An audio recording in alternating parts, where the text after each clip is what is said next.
Good afternoon sir, I'm Mark Luis Lobter from Beta 3C at saka dito ako gawin para ang activity 1. First, gagawa tayo ng rectangle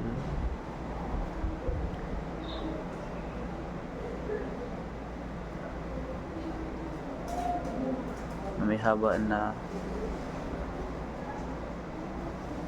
5 every box. Pagkatapos type ulit ng rectangle, then gawa naman tayo ng another box.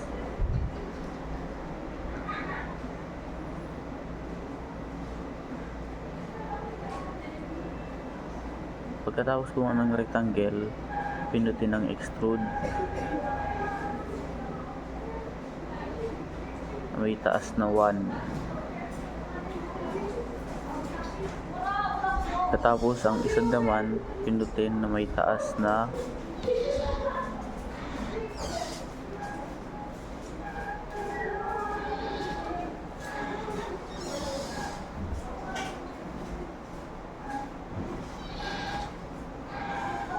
4 ay 3 pala.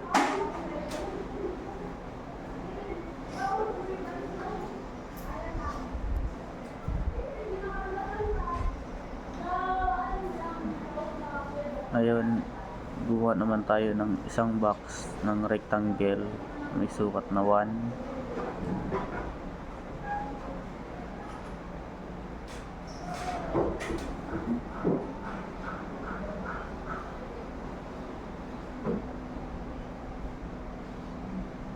Then, extrude natin.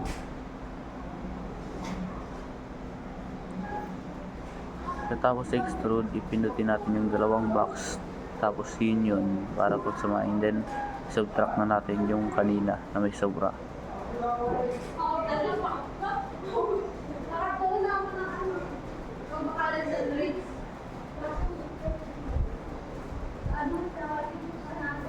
Ngayon tapos na natin gawin ang object number 21, tapos dito naman tayo sa object number 22.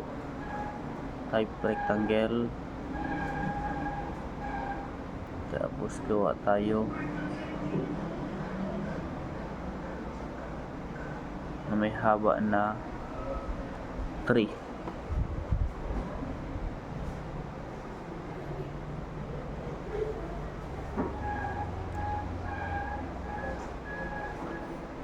Katapos gawa ulit tayo ng rectangle na may haba na 2.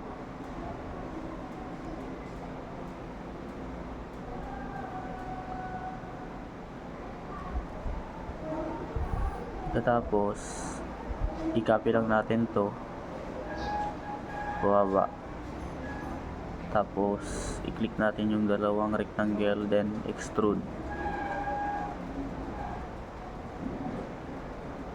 Extrude natin na may taas na 3.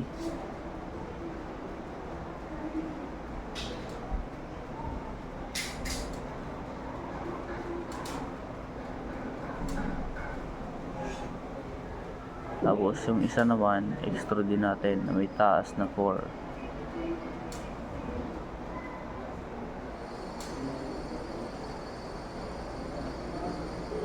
Then pagkatapos, i-click natin lahat yan para sa union. Yun, i-move natin yan, ilipat natin dito.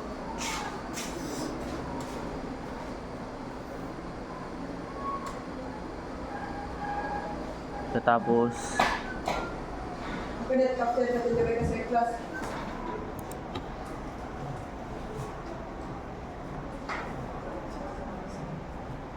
and proceed naman tayo sa object number 23. Type rectangle, tapos gawa tayo ng box na may taas na 3 at may haba na 4.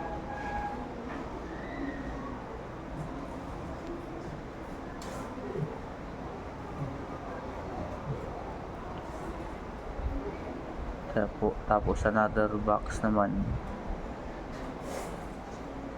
na may haba na 3.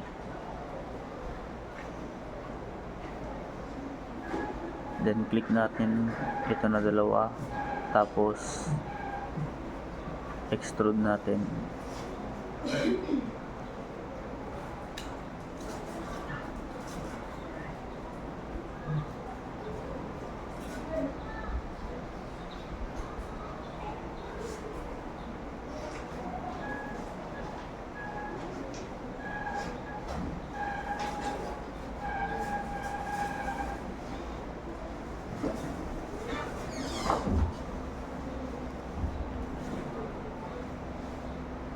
Tapos i-click naman natin yung subtract, then click natin to, enter, tapos ito naman na bawasan, enter.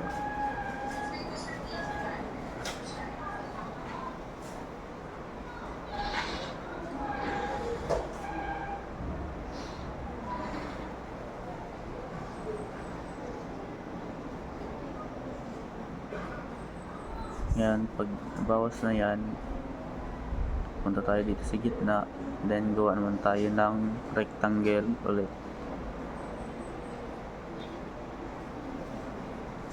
Tapos ito i-move natin, lagyan natin dito sa taas, tapos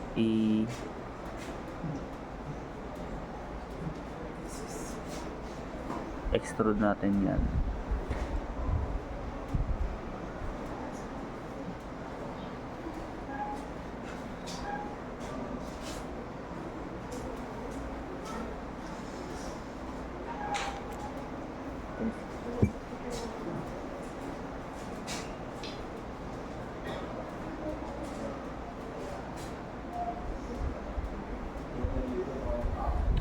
Tapos i-move na natin ito.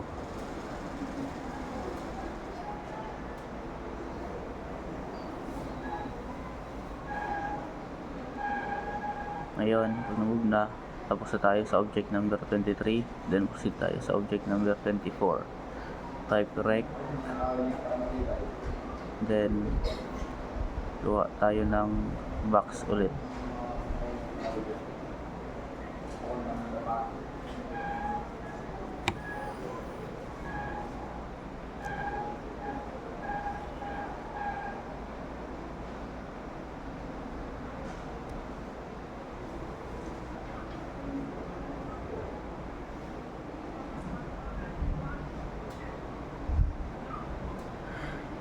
May taas na 4.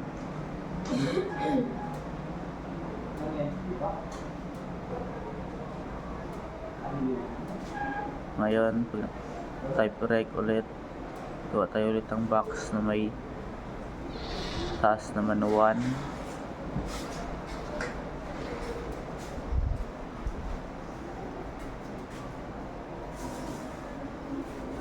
Another rectangle naman na may taas na 2.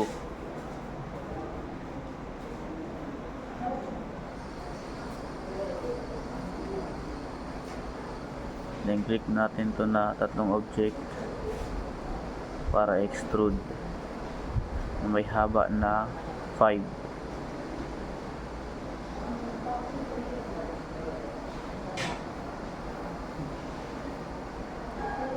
Ayan, pag na-extrude na natin yan,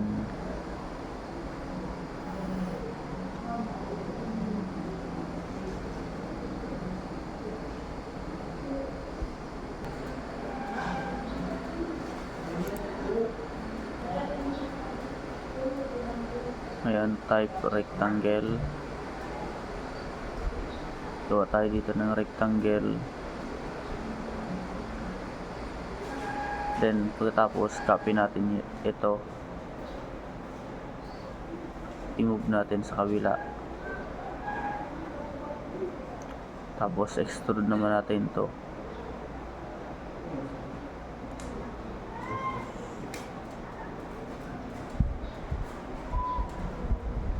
Pagkatapos sa extrude yan, click natin to, then click natin yung subtract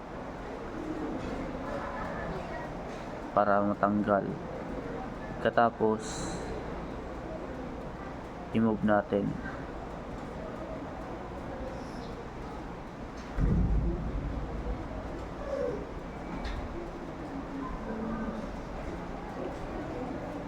Pagkatapos i-move na,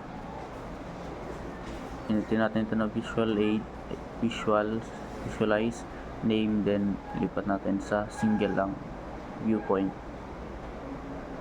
Ito na po yung gawa natin sa activity 1.